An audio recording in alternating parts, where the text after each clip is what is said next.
نحمده ونصلي على رسوله الكريم اما بعد۔ میرے محترم بزرگوں اور بھائیوں، اللہ تعالیٰ نے ہمیں اسلام کا مبارک مذہب عطا فرمایا اور ہمارے لیے حیا کا حکم دیا ہے۔ حیا یہ اللہ تعالیٰ کو پسند ہے۔ ایک صحابی تھے، وہ بہت زیادہ حیا کرتے تھے، تو ایک مرتبہ آپ علیہ الصلوۃ والسلام وہاں سے گزرے تو وہ ان کا بھائی ان سے کہہ رہا تھا کہ حیا مت کرو، بہت زیادہ حیا مت کرو۔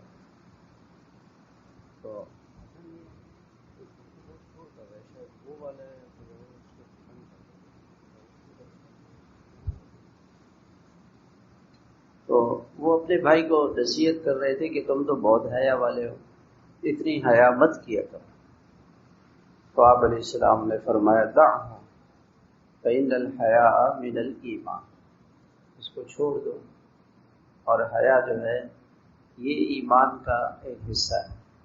ایمان ہوگا حیا ہوگا، حیا چلی جائے گی ایمان چلا جائے گا۔ کسی آدمی نے یہ دیکھنا ہو کہ میرے اندر کتنا ایمان ہے تو اپنی حیا کو دے، جتنی حیا ہوگی اتنا ایمان ہوگا۔ ایمان ہوگا حیا ہوگا۔ جیسے سورج ہے تو روشنی آئے گی، سورج غائب ہوگا تو اندھیرا ہو جائے گا۔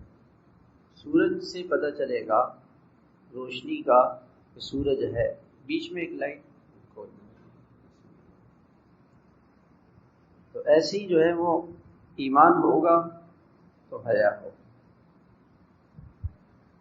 ایمان جائے گا حیا جائے گا۔ اس وقت کے باطل نے جو سب سے بڑا حملہ ہمارے نوجوانوں پہ کیا، ہم مسلمانوں پہ کیا، ہماری بچیوں پہ کیا، ہماری عورتوں پہ کیا، وہ حیا کا، بے حیا کا جنازہ نکالا۔ حیا ان کی ختم کر دو، ایمان ختم ہو جائے۔ اللہ کے نبی علیہ الصلوۃ والسلام نے فرمایا کہ ایک صحابی نے پوچھا کہ قیامت کب آئے؟ آپ نے فرمایا کہ اس کا علم تو اللہ کو ہے، لیکن ایک نشانی میں بتاتا ہوں، ان تلد الامۃ ربتہا، کہ جب اولاد اتنی بے حیا ہو جائے کہ وہ بیٹیاں بھی ماؤں کی نافرمان بنے، بیٹی باپ پہ راج کرے، ماں باپ بیچارے، وہ بیٹی بیٹا باپ بیچارہ انتظار کرتا ہے، تو کوئی موقع ہوگا، موڈ اچھا ہوگا صاحبزادے کا تو میں اس سے بات کروں، شادی کے بعد تو وہ بیٹے سے بات ہی نہیں کر سکتا۔ کبھی بہت غمگین ہوگا تو اس کی ماں سے کہے گا کہ اگر بیٹے کا موڈ اچھا ہو تو یہ بات کر دیں۔ جس ماں باپ نے، جن ماں باپ نے پالا پوسا بڑا کیا۔ میرے پاس لوگ آتے ہیں نوجوان، کہتے ہیں ہمارے ماں باپ سمجھتے نہیں، ان کو سمجھ نہیں۔ مجھے بڑی ہنسی آتی ہے اس بات، ماں باپ سمجھتے نہیں ہیں، ان کا دور اور تھا، ہمارا دور اور۔ میرے پاس لوگ چھوٹے چھوٹے بچے لاتے ہیں تو وہ بول نہیں سکتے، میں ان سے پوچھتا ہوں کہ اس مسئلے کو کیا مسئلہ ہے، اس کے پیٹ میں درد ہے، اس کے سر میں درد ہے، اس کا۔ ماں باپ سمجھتے ہیں۔ جب بچہ کچھ نہیں سمجھ رہا ہوتا تو ماں باپ، اللہ نے ماں باپ اور بچے کی سگنل، وہ گھر میں بچے ہیں نا چھوٹے چھوٹے، اور میں پوچھتا ہوں یہ کیا مسئلہ ہے اس بچے، وہ ماں فوراً بتا دیتی یہ مسئلہ ہے، ہمارے گھر والے بتا دیتے بچے کو یہ مسئلہ ہے، مجھے پتہ ہی نہیں چلا۔ وہ ماں اور بچے کا ایسا کنیکشن۔ تو جب یہ بچہ گود میں تھا اور یہ کچھ نہیں سمجھتا تھا، ماں باپ سب کچھ سمجھتے تھے، آج یہ کہہ رہے ماں باپ نہیں سمجھتے۔ یہ بے حیائی کی نشان، یہ قیامت کی نشان، اولاد ماں باپ کی نافرمان بنے۔ اس لیے اللہ کے نبی علیہ الصلوۃ والسلام نے فرمایا اذا فاتك الحیاء فاصنع ما شئت، اذا لم تستحی فاصنع ما شئت، بے حیا باش ہر چہ خواہی کن، یہ فارسی کا مفہوم ہے، بے حیا ہو جاؤ تو جو چاہو کرو۔ بے حیائی کو لانے کا سب سے بڑا ذریعہ یہ موبائل ہے۔ جس گھر میں موبائل ہوگا وہاں بے حیائی ہوگا۔ کمپیوٹر ہے، نیٹ ہے، یہ تو سب بے حیائی کے ذرائع ہیں جو کافروں نے، کیونکہ کفر کو اور حیا، ان کو حیا پتہ نہیں، ان کی ڈکشنری میں حیا کوئی چیز نہیں ہے۔ کیوں؟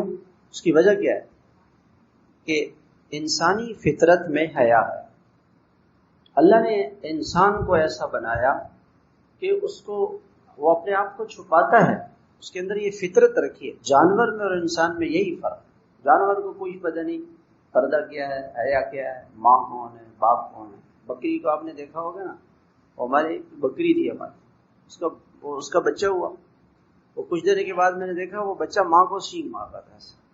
اس کو کیا پتہ میری ماں، جب بچہ بڑا ہوا نا ماں کو سینگ مارنے لگا۔ اب یہ اولاد بڑی ہو گئی ہے نافرمان، یہ جانور ہے، یہ جانور ہے، انسان تھوڑی۔ انسان کو پتا ہوگا کہ یہ میری ماں ہے، یہ میری ماں ہے، یہ میرا باپ ہے۔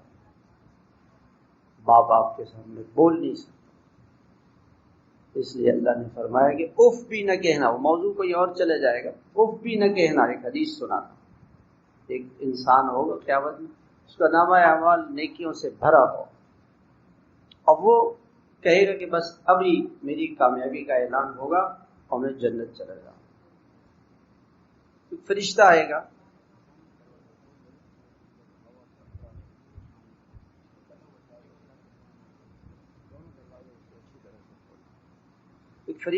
گا، اور ایک پرچہ لائے گا، اس میں گناہ لکھا ہوگا، وہ گناہ اس کے برائیوں میں کے پلڑے میں رکھا، اس کی ساری نیکیاں ختم، سب نیکیوں پہ پانی۔ بڑا پریشان ہو، اور اعلان ہوگا قد خسر فلان ابن فلان، اس کو جہنم میں ڈال، لے جاؤ جہنم۔ یہ کہے گا کہ یا اللہ یہ کون سا گناہ ہے؟ یعنی آپ نے ماں باپ کے سامنے اف کہا تھا، اف کہا تھا، اف، ناگواری کا اظہار کرنا ماں کے سامنے، باپ کے سامنے۔ وہ اکبر الہ آبادی کا شعر ہے نا کہ فرعون کو یہ نہ سوجھی کہ انگریزوں کی طرح سے کالج بنا لیتا تاکہ اولاد بے حیا ہو جائے، بگڑ جائے، خراب ہو جائے، وہ ویسے ہی بدنام ہو گیا اتنے بچوں کو قتل کر۔ تو اس نے مسلمانوں کے، بنی اسرائیل کے لڑکوں کو قتل کیا تاکہ ان کی نسل ختم ہو جائے۔ تو اکبر الہ آبادی کہتے ہیں کہ اس نے انگریزوں کی طرح سے نہ سوچا، کالج کھول لیتا تو نسل یوں ہی ختم ہو جاتی۔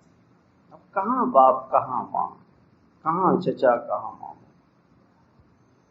حیا ہی چلی گئی۔ بے حیا باش ہر چہ خواہی کو، ہر چہ خواہی۔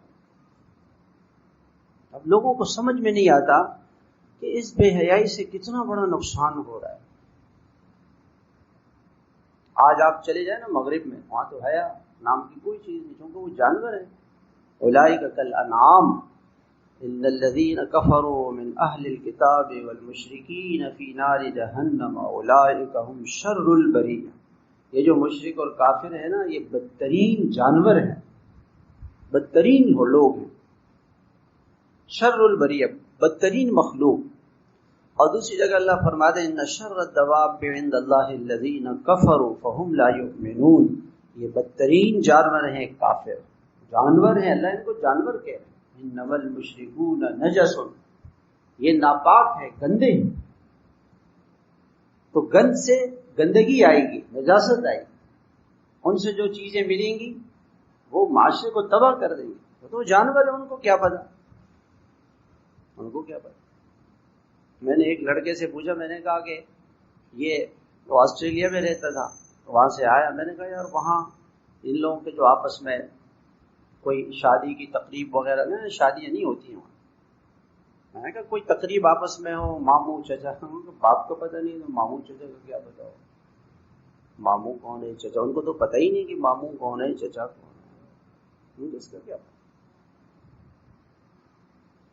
تو بے حیائی کا بہت بڑا نقصان، اور یہ ہمارے معاشرے میں ایسے اندر آ گئی ہے کہ اب کیسے اس سے بچیں، اپنی نسلوں کو کیسے بچائیں۔ ماں باپ کو کوئی فکر نہیں ہے کہ ہمارا بچہ کیا کر رہا ہے، کون سے بے حیائی کے ماحول میں جا رہا ہے۔ دیکھیں اللہ کے نبی علیہ الصلوۃ والسلام کا مبارک ارشاد ہے، لعن اللہ الناظر والمنظور الیہ، اللہ کی لعنت برستی ہے اس نامحرم مرد پہ، اس نامحرم عورت پہ جو نامحرم مرد کو دیکھے، دیکھنے والا جو نامحرم کو دیکھ رہا ہے اس پہ لعنت برس رہی، اور عورت اگر اس کو دیکھ رہی ہے اس پہ بھی لعنت برس رہی، دونوں پہ لعنت برس رہی۔ اب جس یونیورسٹی میں ہم نے اپنے بچی کو داخل کیا ہے وہاں تو لعنت برس رہی ہے، 4 5 6 گھنٹے لعنت لے کے وہ واپس گھر میں آئی، گندگی نجاست بدبو، ایک آدمی بدبو میں بھرا ہوا ہے سارا جسم، وہ گھر آیا، اب گھر میں گندگی آ گئی، گھر میں پاکی کہاں سے؟ کہتے ہیں ہمارے گھر میں کچھ ہے، کچھ کیا ہے؟ نجاست ہے، گندگی ہے، بدبو ہے، بے حیائی ہے، کفر ہے، اور کیا ہے؟ بے حیائی کفر ہے، اور کیا چیز؟ اور جتنی دیر میں وہ کالج میں رہا بے حیائی اللہ کی لعنت برستی ہے، کالج میں، یونیورسٹی میں، اسکول میں، کوچنگ میں، دفتر میں نامحرم لڑکیوں کے ساتھ بیٹھے ہوئے اللہ کی لعنت برستی، پھر گھر پہ کمپیوٹر پہ آ کے نامحرم لڑکیوں کو دیکھ رہا ہے، اللہ کی لعنت برس رہی ہے اس گھر میں۔ وہ کہہ رہے مولوی صاحب کچھ ہے ہمارے گھر میں، پتہ نہیں کیا ہوا کہ بس کبھی کوئی بیمار، کبھی کوئی بیمار، کبھی کیا پریشانی، کبھی تو لعنت جس جگہ پہ ہوگی۔ لعنت کہتے کیسے کو؟ اللہ کی رحمت سے دوری، خدا کی رحمت نہیں ہے وہاں پہ، جو اللہ کی رحمت سے محروم ہو جائے اس کو کیا کچھ، اس کو تو بہت کچھ ہونا چاہیے۔ تو اللہ کے نبی کی دعائیں ہیں کہ ہم اور آپ بچیں۔ اللہ کے نبی نے بڑا لمبا سجدہ کیا، صحابہ نے کہا یا رسول اللہ آپ نے سجدے میں کیا کیا؟ کہ میں اللہ سے دعائیں مانگی کہ اللہ پاک پچھلی قوموں کو نہ ماننے پر آپ نے آسمان سے عذاب برسائے، اور ہواؤں سے، طوفانوں سے، سیلابوں سے، زلزلوں سے، فرشتوں کی چیخ سے، آسمانی پتھر سے، آسمانی آگ سے، زلزلے سے، آسمان سے آگ برسائی، آخذتہم الذلہ، آسمان سے اللہ نے آگ برسائی، زلزلے آئے، زمین میں دسا دیا۔ اے اللہ میری امت بھی گناہ کرے گی، ان کو ایسا نہ کرے۔ اللہ نے فرمایا ٹھیک چلو ٹھیک۔ دوسرا میں نے دعا کی کہ اللہ کوئی دشمن مسلط ہو جائے، بنی اسرائیل پر دشمن فرعون مسلط ہوا، 80,000 بچے ان کے قتل کر دیے، کوئی اف تک نہ کر سکا۔ اللہ نے فرمایا ٹھیک ہے میں یہ بھی کروں گا، یہ بھی میں کروں گا۔ تو اللہ کی نبی نے ہمارے لیے دعائیں مانگی ہے رو رو کے اللہ سے، اس لیے ہم لوگ بچے، ورنہ ہم نے کوئی کسر نہیں چھوڑی ہے۔ جو گناہ پچھلی قوموں نے کیے تھے، کوئی ایک گناہ کیا تھا، ہماری پوری قوم ان گناہوں میں مبتلا ہے۔ اب گھر میں کمپیوٹر دیکھ رہا ہے، موبائل دیکھ رہا ہے، لعنت برس رہی ہے، نامحرم کو دیکھتی لعنت برس رہی ہے۔ اللہ پاک، اللہ کی رحمت ہٹ گئی۔ جب اللہ کی رحمت ہٹے گی تو وہاں چین کہاں سے آئے گا؟ بے چینی ہے گھر میں، بے چینی ہے، بے قراری ہے، پتہ نہیں کچھ ہے، کچھ کیا ہے، بہت کچھ ہے، بہت بڑا نقصان ہے میرے بھائی۔ اللہ دل کی آنکھوں کو کھول دے تو ہمارا پتہ نہیں کیا حال ہو جائے۔ موت پہ آنکھ کھلے گی، موت پہ آنکھ کھلے گی، موت پہ آنکھ کھلے گی، کوئی فائدہ نہیں ہوگا۔ کیا آیا ہمارے گھر میں اس بے حیائی سے؟ کیا آیا ہمارے بازار بے حیائیوں سے بھرے پڑے، مول پہ مال کھل رہے اور لوگ بڑے خوش ہیں، جی ایک چھت کے نیچے سب کچھ مل جائے، ساری بے حیائی اس کے اندر۔ پہلے آپ کسی دکان میں جاتے تھے، وہاں مرد ہوتا تھا، آپ اس سے خرید لیتے، اب مال میں جائیں تو وہاں پہ ساری عورتیں کچا کچ، بیچنے والی بھی عورتیں، خریدنے والی بھی عورتیں، تصویریں بھری پڑی ہیں۔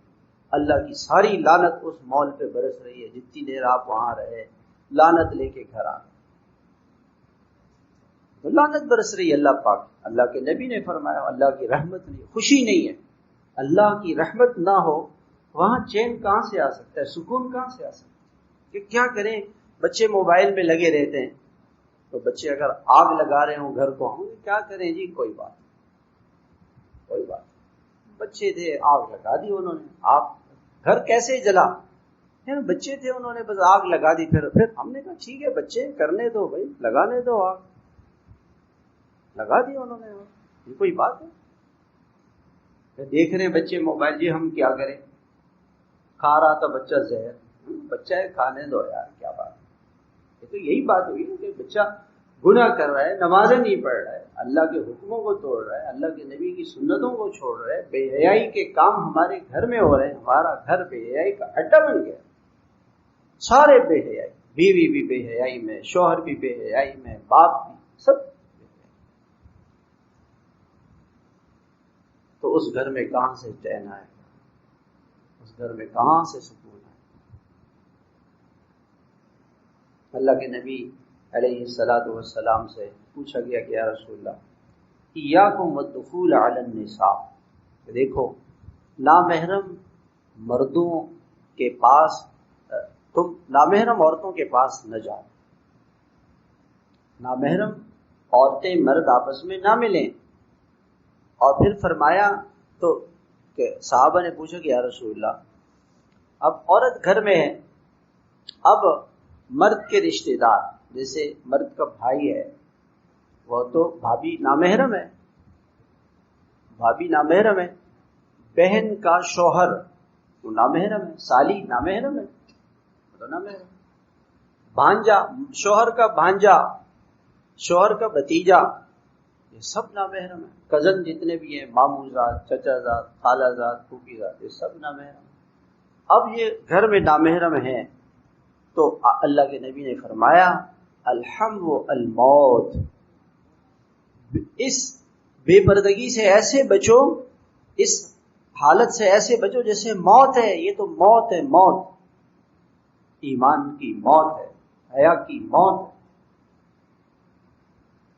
گھر میں سارے گھر والے رہ رہے ہیں، حالانکہ یعنی عورت کے لیے گھر میں یعنی سطر کیا ہے، عورت کا سطر، عورت کے بال اس کا سطر ہے، پردہ عورت کے لیے ایک ہے پردہ، پردہ کیا ہے، سر سے لے کے پیر تک کا جسم اس کا چھپا رہا ہے، اور ایک ہے سطر جو نماز میں چھپانا ضروری ہے، جیسے سر کے بال ہیں، جیسے یہ کلائیاں ہیں، پنڈلیاں ہیں، یہ سطر ہے۔ نماز میں اگر اس کی پنڈلی کھل گئی، چوتھائی پنڈلی کھل گئی، سر کے اتنے بال کھل گئے جتنے یہ میرے 4 انگلیوں کے برابر، اتنے بال اگر سر کے کھل گئے، دوپٹہ سرک گیا، سبحان اللہ سبحان اللہ سبحان اللہ، کتنی دیر، 3-4 سیکنڈ، اس کی نماز گئی، نماز نہیں ہوئی۔ باریک دوپٹہ پہنا ہوا ہے عورت نے، سر کے بال اس پہ نظر آ رہے ہیں، باریک جسم ہے، جسم میں باریک کپڑے پہنے ہوئے جسم نظر آ رہا ہے، اور دوپٹہ اتنا چھوٹا ہے کہ پیچھے سے اس کی چٹیا ہے وہ نظر آ رہی ہے بال، تو اس کی نماز نہیں ہوگی، یہ سطر ہے۔ اس لیے اب ایک گھر میں جوائنٹ فیملی ہے تو عورت کیا کرے، بڑی چادر لے کے گھومے گھر میں، اور تھوڑا سا گھونگھٹ نکال، تاکہ اچانک اس کی نظر کسی چہرے پہ نہ پڑے، کسی نامحرم کی نظر نہ پڑے، تھوڑی سی گھونگھٹ نکالے، بڑی چادر سے اپنے جسم کو لپیٹ کے، ہر وقت برقع پہننا تو مشکل ہے، یہ کرے کم سے کم۔ تو جس گھر میں بے پردگی ہوگی، اب کھانا کھا رہے ہیں، سارے مرد عورتیں سب اکٹھے بیٹھے ہوئے ہیں، یعنی بھائی، ان کی بیویاں، سب نامحرم ہے، سب ایک دسترخوان پہ، کہ کیا کریں، ہمارا فیملی سسٹم ہی ایسا ہے، جوائنٹ فیملی سسٹم ہے، سب اکٹھے کھا رہے ہیں، تو اللہ کی لعنت برس رہی ہے، نامحرموں کو دیکھ رہے ہیں۔ پھر عورتیں گھروں میں کام کرتی ہیں، وہ عورتیں نامحرم ہیں، وہ پردہ تھوڑی کرتی ہیں، اس عورت کو دیکھنا یہ حرام ہے، اور جیسی اس عورت کو دیکھے گا اللہ کی لعنت برسنی شروع ہو جائے گی۔ بالغ بچی ہے، وہ گھر میں کام کر رہی ہے، یہ حرام ہے، اس کو دیکھنا حرام ہے، وہ تو پردہ ہے۔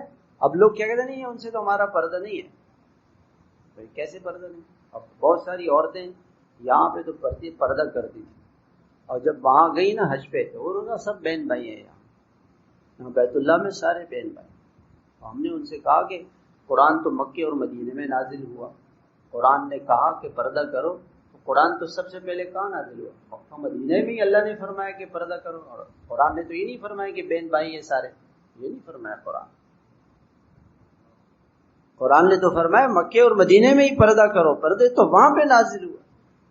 آج تو باہر کے ہم لوگوں کی کیا بات کریں، ہمارے حضرت رحمۃ اللہ علیہ فرماتے تھے کہ ہم اپنے دیندار، جو اپنے آپ کو ہم دیندار سمجھتے ہیں، ہمارے گھروں میں پردہ کہاں؟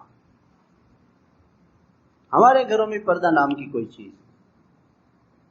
اور یہ جو طلاقیں واقع ہو رہی ہیں اور یہ جو انتشار ہے اور یہ سب اس کی کیا وجہ ہے؟ بے حیائی، بے پردگی، اور کوئی وجہ. جناب رسول اللہ صلی اللہ علیہ وسلم نے فرمایا کہ آپ رو رہے تھے، میں نے حدیث پچھلی مرتبہ بھی آپ کو سنائی، آپ رو رہے تھے. حضرت علی اور حضرت فاطمہ رضی اللہ عنہما تشریف لائے. عرض کیا رسول آپ کیوں رو رہے؟ فرمایا کہ اپنی امت کے ایک حالت اللہ نے مجھے دکھائی، میں اس پہ رو رہا ہوں. مجھے وہ منظر یاد آیا. کیا؟ میں نے معراج میں دیکھا کہ ایک عورت تھی، اس کو سر کے بالوں سے جہنم میں لٹکایا ہوا تھا، سر کے بالوں سے، اور نیچے سے آگ جل رہی، سانپ اور بچھو اس کو کاٹ رہے، اور اس کے سر میں دماغ ایسے کھول رہا تھا جیسے ہانڈیا میں پانی کھولتا ہے، گرمائش کی وجہ سے. میں نے فرشتوں سے پوچھا کہ یہ کیا گناہ کرتی تھی؟ کہ یہ ننگے سر نامحرموں کے سامنے باہر جاتی تھی. چلی جائے آپ، ننگے سر باہر جاتی تھی، کروڑوں برس کی سزا اس کو ملے گی. اور دوسری عورت، اللہ کے نبی نے فرمایا کہ میں نے دیکھا کہ اس کی چھاتیوں سے اس کو جہنم میں لٹکایا ہوا تھا، اور جیسے وہ مثال کے طور پر کوئی بکرا لٹکا دے اوپر سے اور نیچے سے آگ سے اس کو وہ کرے. یومہم علی النار یفتنون، اللہ تعالیٰ فرماتے ہیں قیامت میں ان کو آگ پہ تپایا جائے. جیسے ہم گوشت لیتے نا تو اس کے اندر سیخ ڈالتے ہیں، گوشت کے اندر مرغی ہے، اس کے اندر ران ہے، اس سیخ ڈالی اور اس کو آگ پہ ایسے یومہم علی النار یفتنون، ایسے کبھی ایسے. تو وہ چھاتیوں سے اس کو جہنم میں لٹکایا ہوا تھا اور نیچے سے آگ جلائی. کہ رسول اللہ یہ کون ہے؟ جبریل سے پوچھا جبریل یہ کون ہے؟ کہ یہ نامحرموں سے تعلق رکھتی تھی.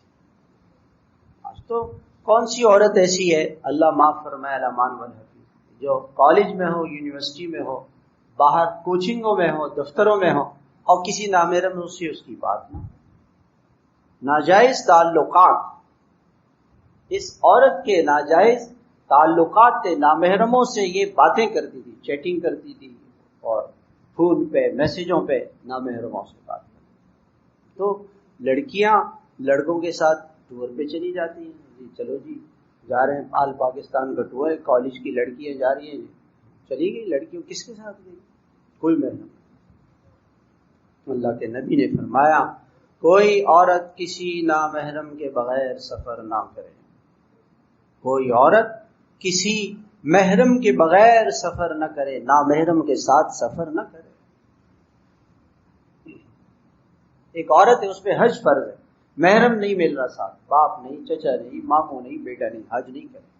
مرتے وقت وصیت لکھے، بے پردگی جائز نہیں ہے، حج چھوڑ دے، اور یہ لکھ کے مر جائے کہ میری طرف سے کسی آدمی کو حج کرایا جائے، میرا محرم نہیں تھا اس لیے میں نہ جا سکتا، چھوڑ دے حج. لیکن بے پردہ نہ ہو، بے حیا نہ، حج چھوڑ. میں نے آپ کو یہ حدیث سنائی تھی، ایک عورت نے کہا اللہ کے رسول میں مسجد نبوی میں اپنا مدینے کا پاکیزہ ماحول، پاک ماحول، صاف ماحول، جس ماحول میں قرآن اتر رہا تھا، وہاں کوئی گناہ کرتا تھا تو قرآن بتا دیتے کہ اس نے کیا گناہ کیا. اس سے صحابہ بڑے ڈرتے تھے. اس پاک ماحول میں ایک عورت نے کہا یا رسول اللہ میں مسجد نبوی میں آ کے نماز پڑھوں یا گھر پہ؟ بہت ساری عورتیں کہتی ہیں جی ہم حرم شریف جاتی ہیں تو ہم کہاں نماز پڑھیں جا کے. ہم ان کو سمجھاتے ہیں کہ عورت بیت اللہ پہ نہ جائے نماز پڑھنے کی، نماز گھر میں پڑھے. اب جمعے کی نماز ہے، اب اس میں مرد بیچارے پہنچنا مشکل تو عورتیں کیسے پہنچیں گی؟ اب عورتیں بھی جا رہی ہیں. اور عورت کے لیے گھر میں نماز پڑھنا ہے، بیت اللہ میں بھی جا کے گھر میں نماز پڑھنے کا ثواب زیادہ ہے۔ اس حدیث کو سنیں۔ ہاں بیت اللہ کی عبادت کے لیے جا رہی ہیں، رات کو چلی جائے، جب رش نہ ہو، نماز کا وقت نہ ہو، جائیں بیٹھے ساری رات بیت اللہ کی زیارت کریں، طواف کریں، اور طواف بھی اس طرح سے کریں نفلی طواف کرتے وقت بھی کسی نامحرم سے اس کا جسم نہ لگے۔ ان کو شوق ہے، اب نماز کا وقت ہو رہا ہے اور نماز کا رش ہے اور عورتیں گھسی چلی جا رہی ہیں مردوں میں، پتہ ہی۔ تو اللہ کے نبی سے اس عورت نے سوال کیا کہ اللہ کے رسول صلی اللہ علیہ وسلم، میں نماز مسجد نبوی میں اللہ کے رسول موجود ہے، صحابہ موجود ہے، میں آ کے وہاں نماز پڑھوں؟ آپ نے فرمایا تیرا اپنے گھر کے صحن میں نماز پڑھنا افضل ہے، میرے پیچھے مسجد نبوی میں نماز پڑھنے سے، تجھے گھر میں پڑھنے سے ثواب زیادہ۔ نماز کے لیے بھی عورت کو مسجد میں جانا اس کا پسند نہیں کیا گیا۔ نماز کے لیے حضور صلی اللہ علیہ وسلم کے پیچھے نماز کے لیے مسجد نبوی میں عورت کا جانا پسند نہیں کیا گیا۔ اور پھر کہا کہ اس سے افضل کیا ہے کہ تم گھر کے صحن سے آگے بڑھ کر گھر کے کمرے میں نماز پڑھو، اور فرمایا کہ اس سے افضل یہ ہے کہ سب سے اندر والا جو آپ کا پرائیویٹ کمرہ ہے جو آپ کا ہے، اس میں نماز پڑھو گے جہاں کوئی تین تمہیں دیکھے نماز پڑھنی۔ اس لیے عورت کے لیے اس جگہ نماز پڑھنی افضل ہے جہاں اسے کوئی نہیں دیکھے۔ اللہ کے نبی علیہ الصلوۃ والسلام نے فرمایا کہ عورت کسی نامحرم مرد سے یہ ناجائز تعلقات رکھتی تھی، اور اللہ پاک نے اس عورت کو چھاتیوں سے جہنم میں لٹکایا ہوا تھا۔ کروڑوں برس تک آج کر لے کسی سے بات، موبائل کر لے، فون کر لے، میسیجز کر لے، کرے، کروڑوں برس کی جہنم تیار۔ اللہ کے نبی علیہ الصلوۃ والسلام سے ایک صحابی نے پوچھا کہ یا رسول اللہ، کہ گھر کے اندر اور گھر کے اندر کوئی بھی نہیں دیکھ رہا مجھے، تو کیا میں اپنا جسم کھول لوں، برہنہ ہو جاؤں؟ آپ نے فرمایا اللہ سے حیا کرنی چاہیے، اللہ تو دیکھ رہا، اللہ تو دیکھ رہا۔ اس وقت بھی مسلمان، اور آپ علیہ السلام نے فرمایا کہ کرامن کاتبین جو فرشتے ہیں یہ انسان کے ساتھ لگے رہتے ہیں، صرف دو وقتوں میں، جب میاں بیوی کے راز کا وقت ہوتا ہے، اور اسی طرح سے جب یہ استنجا پیشاب کے لیے بیٹھتا ہے، ان دونوں وقتوں میں وہ فرشتے ہٹ جاتے ہیں، باقی فرشتے ہر وقت ساتھ ہوتے ہیں۔ تو فرشتوں سے حیا کرے، اللہ سے حیا کرے۔ اب عورتیں گھر میں گھوم رہی ہیں، چادریں سر پہ نہیں ہیں، گریبان کھلا ہوا ہے، قمیص باریک پہنی ہوئی ہے، دوپٹہ ہی سر پہ نہیں ہے، سارا دن گھر میں گھوم رہے۔ حضرت خدیجہ رضی اللہ تعالی عنہا سے حضور نے کہا کہ جبریل آئے، انہوں نے آپ کو سلام کہا ہے۔ تو حضرت خدیجہ نے کہا کہ اللہ کے رسول، اب جب جبریل آئے نا آپ مجھے بتا۔ تو ٹھیک ہے۔ تو اللہ کے رسول کے ساتھ حضرت خدیجہ ساتھ میں بیٹھی ہوئی تھی، وہ شوہر بھی بیٹھتے۔ اچانک جو ہے جبریل امین آ گئے، تو آپ علیہ السلام نے فرمایا کہ خدیجہ جبریل آ گئے۔ اچھا۔ تو حضرت خدیجہ نے ایسے سر سے جیسے بال ایسے دوپٹہ ایسا کیا تو تھوڑے سے بال نظر آ گئے۔ تو اللہ کے رسول نے کہا خدیجہ یہ تو جبریل چلے گئے، فوراً چلے گئے۔ حضرت خدیجہ نے جلدی سے چادر ٹھیک کی سر پہ اور کہا خدیجہ، وہ پھر آ گئے۔ تو جبریل سے پوچھا آپ کیوں گئے؟ تو جبریل امین نے کہا کہ یا رسول اللہ، جس گھر میں عورت کے سر پہ چادر نہ ہو وہاں اللہ کے رحمت کے فرشتے نہیں آتے۔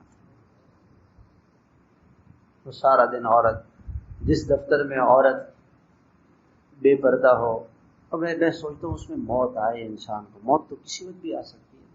کالج میں، یونیورسٹی میں بے پردگی کا ماحول ہے دفتر میں، اور اس میں ہسپتالوں میں، وہ ہمارے بزرگ اسپتال میں جانے کو نہیں پسند کرتے۔ ہمارے حضرت رحمۃ اللہ علیہ کو فالج کا اٹیک ہوا، حضرت نے کہا میں اسپتال نہیں جاؤں گا، یہی مر جاؤں گا۔ کیوں؟ تو وہاں عورتیں ہوں گی، نہیں موت کا فرشتہ آئے گا، وہ میرے سامنے عورتیں ہوں، وہ کوئی مجھے بلڈ پریشر چیک کر رہی ہے، کوئی مجھے ہاتھ لگا رہی ہے، میں مرنا تو ویسے بھی ہے، نامحرم عورتوں کے ساتھ میں مروں؟ وہ ساتھیوں نے جا کے اسپتال والوں سے بات کی، انہوں نے حضرت کے کمرے کے باہر اعلان لگا دیا اور سارے اسٹاف کو کہہ دیا کہ کوئی عورت حضرت کے کمرے میں نہیں۔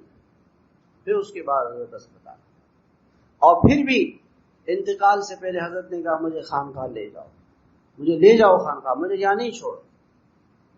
تو واپس لے آئے ساتھی، واپس لے آئے، واپسی جس صبح ہوئی ہے اسی شام کو حضرت کا انتقال ہوا، روح اٹکی ہوئی تھی۔ اسپتالوں میں سارا دن عورتیں بے پردہ، جس شخص نے ساری زندگی حیا کے ساتھ گزاری، حضرت کسی عورت سے بات نہیں کرتے تھے، نہ فون پہ نہ براہ راست بات، عورت کا فون نہیں ہوتا۔ کوئی عورت فون کرتی حضرت فوراً خانقاہ میں کسی بھائی تم اٹھاؤ، میں بات نہیں کروں۔ فرماتے تھے میں کسی عورت سے بات نہیں کرتا، نہ فون پہ، اور ہاں خط لکھو، محرم کے ذریعے سے خط بھیجو، باپ لے کر آئے، بیٹا، شوہر، بھائی لے کر آئے، ویسے خط نہ بھیجو۔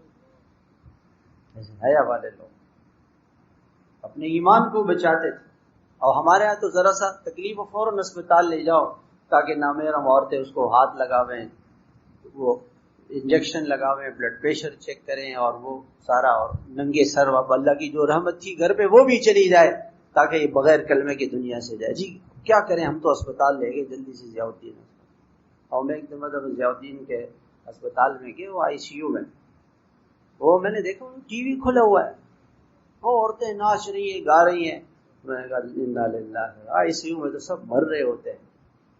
ارے یار کم سے کم اتنی عقل تو مسلمان میں ہونی چاہیے تھی کہ اس کو سورہ یاسین لگا دیتے، کوئی قرآن کی آیتیں ٹی وی بند کر کے وہ قرآن پڑھتے ہوئے بیچارہ مر جاتا، کس حال میں مرا۔ ہم خوش ہیں کہ یہ میں اپنے باپ کو لے گیا وہاں، وہ ہمارے جب دل میں ایمان ہوگا نا اس کی سوچ بدلے گی، سوچ کچھ اور ہوگی۔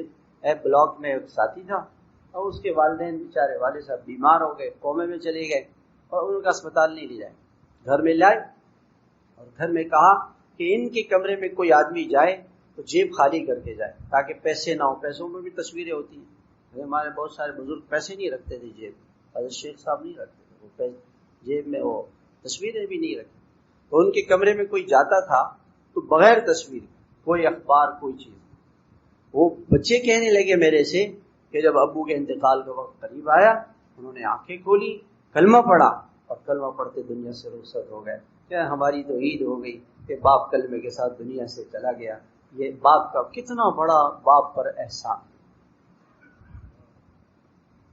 ہمیں کوئی احساس نہیں ہے، گھر میں ٹی وی چل رہا ہے، گھر میں بچے کمپیوٹر میں لگے، کیا کریں، پڑھ رہے ہیں، پتہ نہیں کیا پڑھ رہے ہیں، جہنم بنا رہے ہیں میرے، جہنم کما رہے ہیں۔ اپنے ہاتھ سے اپنی اولاد کو ہم جہنم میں دھکیل۔ لیکن ہم پڑھائی کے خلاف نہیں ہیں، یونیورسٹی کی پڑھائی ضروری ہے، کالج کی پڑھائی ضروری ہے، اسکول کی پڑھائی ضروری ہے، پڑھائی سے اختلاف نہیں ہے، ہمیں تو گناہ سے بچانا ہے، اپنی اولاد کو گناہوں سے بچائیں، اپنی اولاد کو معصیت کے ماحول میں نہ لے کے جائیں۔ حیا چلی گئی، ایمان چلا گیا، بے حیا لڑکی کہاں شوہر کی اطاعت و فرما برداری۔ اس لیے اللہ پاک نے انسانوں کو جو احکامات دیے، انسان اور جانور میں، جانور پردہ نہیں کرتا، اسے کیا پتا کہ پردہ کیا ہے، اسے کیا پتا کہ حیا کیا ہے، اسے کیا پتا کہ ماں باپ کون ہے، اسے پتا نہیں، جانور۔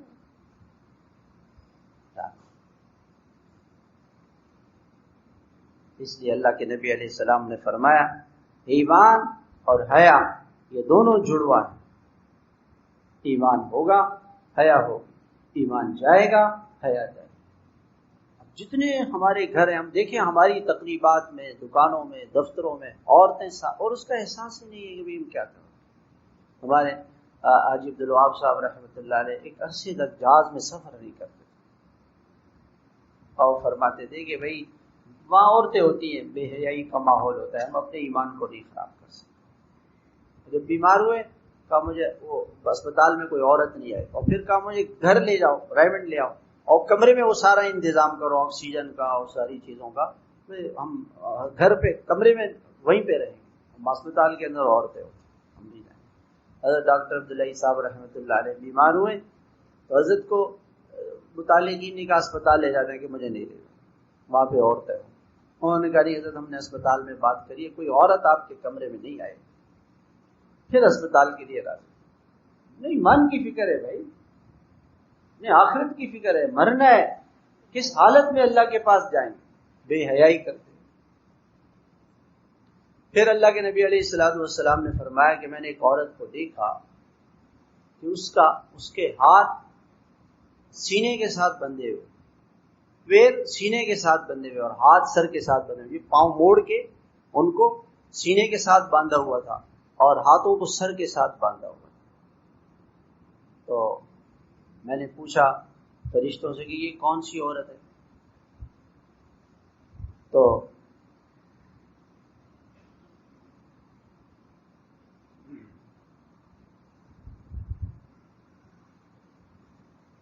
میں بھول گیا کہ یہ کس عورت کی بات فرمائیں. میں ابھی یاد آ جائے گا انشاءاللہ بتا دوں. بے پردگی اور بے حیائی یہ کتنا بڑا زبردست نقصان، کتنا زبردست نقصان. اور ہمارے یہاں اس کو ہم گناہ بھی نہیں سمجھ رہے ہیں کہ بھئی یہ گناہ ہے. میں اپنے دینداروں کی بات کر رہا ہوں. ہم گھر میں بھابھی سے پردہ ہے، چچا زاد سے پردہ ہے، سالی سے پردہ ہے، مامی سے پردہ ہے، چچی سے پردہ ہے، اور خالہ زاد بہن سے، پھوپھی زاد بہن سے پردہ ہے، سے پردہ ہے، دیور سے پردہ ہے، جیٹ سے پردہ ہے، پردہ ہے. لیکن ہمیں اس کا دھیان نہیں ہے کہ بھئی ہمارے گھر میں یہ گناہ ہو رہا ہے، اس کو ہم گناہ ہی نہیں سمجھتے. تو جس گھر میں بے پردگی ہوگی اللہ کی رحمت اس گھر میں نہیں آئے گی اور ساری پریشانیاں ہوں گی. اس لیے میرے بھائیوں اب گھر میں کیسے یہ حیا کا ماحول آئے؟ ہاں، اللہ کے نبی نے ایک حدیث سنائی. آپ نے فرمایا کہ میں نے جہنم میں دیکھا کہ ایک تنور بنا ہوا، آگ ہی آگ ہے اس میں. تنور نیچے سے بڑا ہوتا ہے، اوپر سے اس کا منہ تنگ ہوتا ہے، اور اس میں مرد عورت ننگے ہیں، اور تنور کے اندر آگ جل رہی ہے. یہ آگ ان کو اٹھا کے اوپر لے جاتی ہے، پھر نیچے لاتی، پھر اوپر لے جاتی ہے، پھر نیچے لاتی. تو میں نے فرشتوں سے پوچھا کہ یہ کون ہے؟ کہ یہ بے حیا مرد اور بے حیا عورتیں جو دنیا میں زنا کرتے تھے. اللہ تعالیٰ نے کہا کہ تم نے ننگے ہو کے زنا کیا، میں تمہیں ننگا کروں گا اور سارے جہنمی تمہیں دیکھیں گے اور آگ تمہیں جلے. اس زنا کے پیچھے آگ ہے، چند منٹوں کا مزہ اور اس کے پیچھے آگ، اس کے پیچھے آگ. تو چند دنوں کی بات ہے، تھوڑے سے دنوں کی بات ہے، آنکھ بند ہوگی، یہ سب کھل جائے گا، سب کھل جائے گا. یہ بالکل ایسے جیسے ڈاکٹر صاحب کہیں کہ دیکھو بھائی آپ کو جو ہے شوگر ہے، آپ مٹھائی نہ کھانا، آپ کو بلڈ پریشر ہے، آپ نمک نہیں کھانا، آپ کو دل کا مسئلہ ہے، آپ تیل نہیں استعمال کرنا. اس تیل کے پیچھے آپ کی موت ہے، میٹھے کے پیچھے آپ کی موت ہے، نمک سے آپ مر جاؤ گے. نمک سے کوئی مرتا ہے؟ ساری دنیا کھا رہی، پھر کھائے. اور میں کسی کو کہتا ہوں لوگوں کو آج یہ باتیں نہیں سمجھ میں آتی ہے نا، تو بقائی اسپتال جائیں اور جہاں پہ وہ پاؤں کٹتے ہیں، ایک اسپتال میں ایک جگہ پہ وہاں پہ پاؤں کٹتے ہیں، روزانہ لوگ آ رہے ہیں، انگلی کٹ رہی ہے، پاؤں کٹتے ہیں، ایک پاؤں دوسرا پاؤں، شوگر کی وجہ سے.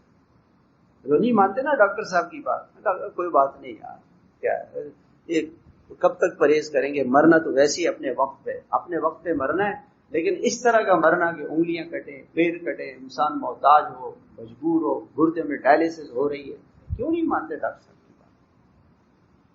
جو اللہ اس کی رسول کی نہ مانے اور بے حیائی کرے، اس کے گھر میں کبھی سکون نہیں آ سکتا. سب سے پہلا کام ان گناہوں سے توبہ اور اللہ تعالیٰ سے معافی. ہاں، وہ حدیث یاد آ گئی. اللہ کے نبی نے فرمایا کہ عورتوں کے پاؤں سینے کے ساتھ بندھے ہوئے تھے، ہاتھ سروں کے ساتھ. کہ رسول اللہ یہ کون ہے؟ کہ یہ وہ عورت ہے جنابت کے حالت میں سوتی رہتی تھی یہاں تک کہ نماز قضا ہوتا ہے.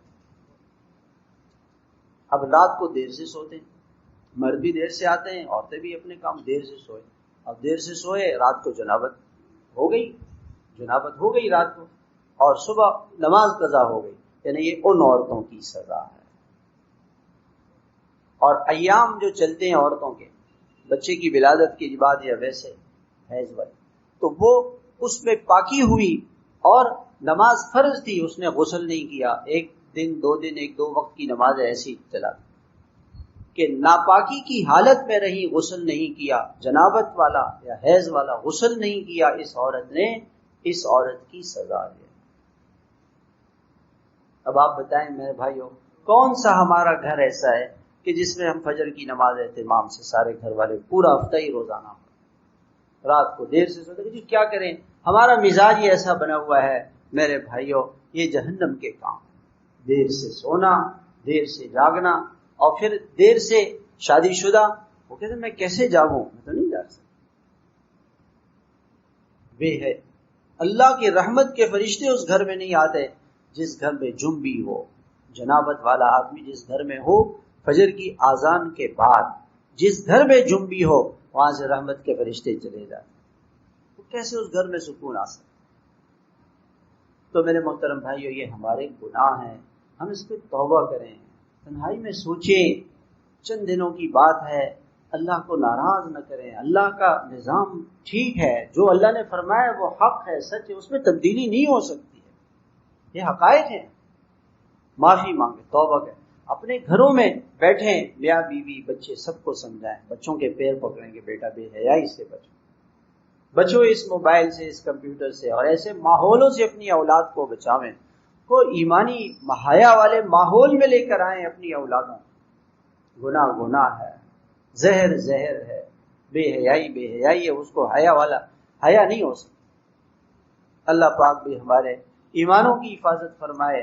اپنے گھروں میں جماعتیں لے کر آئیں، 6 روزے کی جماعتیں نکالیں، اپنے مستورات کو اللہ کے راستے میں لے کے جائیں، 15 دن لگوائیں، چلے لگوائیں. اس سے گھر میں دین آئے گا. اپنی بچیوں کو قرآن حدیث پڑھائیں، اپنے بچوں کو علماء کی صحبت میں لے کے جائیں. جہاں کوئی ایسا بیان ہو خواتین کو پردے کے ساتھ، اس کو جہاں جا سکتی ہو وہاں لے کے جائیں، تاکہ وہ اللہ رسول کی باتیں سنیں، کو پتہ چلے کہ دین کیا ہے. اللہ ہم سب کو عمل کی توفیق عطا فرمائے. تھوڑی دیر اللہ تعالیٰ کا ذکر کر لیتے ہیں.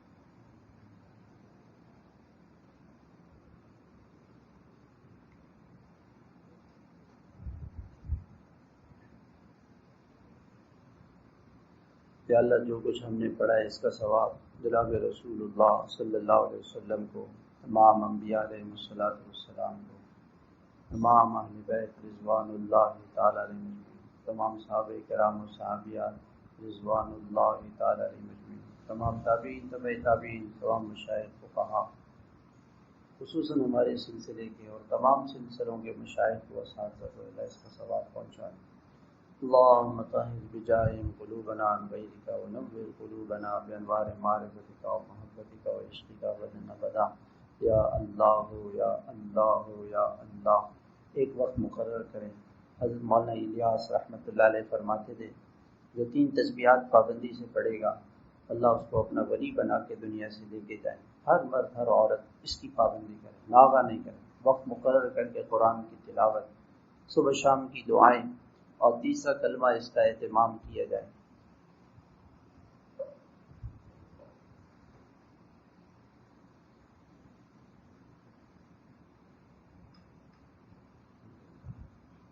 وقت مقرر کریں، باوضو ہوں، قبلہ روح ہوں، دل اللہ کی طرف متوجہ کریں. اللہ پاک جل شان مجھے دیکھ رہے ہیں، اللہ میرے ساتھ. اللہ کا ہم نشین ہو جاتے ہیں. اللہ اکبر، کیا بات ہے. جیسی ذکر شروع کرے اللہ اس سے خوش ہوتے ہیں اور اللہ کا ہم نشین ہوتے ہیں. اللہ پاک وَأَنَا مَعَهُ إِذَا ذَكَرَنِي، أَنَا جَلِيسُ مَنْ ذَكَرَنِي، اللہ ساتھ ہو جاتے ہیں.